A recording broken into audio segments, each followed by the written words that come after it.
એ અંતર્ગત અમને 1 વાગે જાણ થતાં માન્ય જિલ્લા પુરવઠા અધિકારીશ્રીની ટીમ સાથે અમુક ઘટના સ્થળે આવી ગયેલ છે અને અત્યારે જે બી જથ્થો જે છે એ અમુક જથ્થો પુરવઠાનો છે તથા અમુક મિક્સ જથ્થો છે જેને હાલ પૂરતી ગણતરી થઈ શકેલ નથી. આગ ઠરતા આગળની કાર્યવાહી ધરીને જે બી આ બાબતે દોષિત હશે એના સામે યોગ્ય પગલાં લેવામાં આવશે.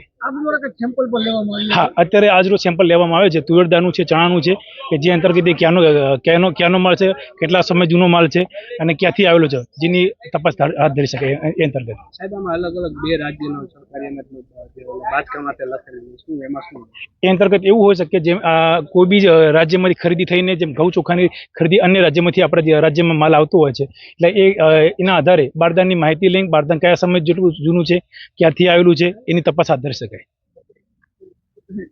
પ્રાથમિક માહિતી મળતા હું સ્થળ ઉપર આવ્યો છું. આગની માહિતી મળી હતી.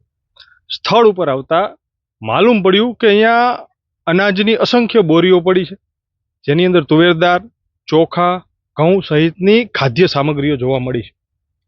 તો ક્યાંક ને ક્યાંક આ તંત્રની ઉદાસીનતા, નિંભર તંત્ર કે પછી તંત્રની મિલીભગત, આ સવાલોના જવાબ મળવા મુશ્કેલ છે. ત્યારે મારી આપના માધ્યમથી ગુજરાતની રાજ્ય સરકારને વિનંતી છે કે જે કોઈ પણ અધિકારીઓ છે, જે કોઈ પણ અધિકારીઓના અંડરમાં આ અનાજ આવતું હતું, એની પ્રાથમિક માહિતી મળતા એવું લાગે છે કે એક્સપાયર ડેટ થયેલું છે.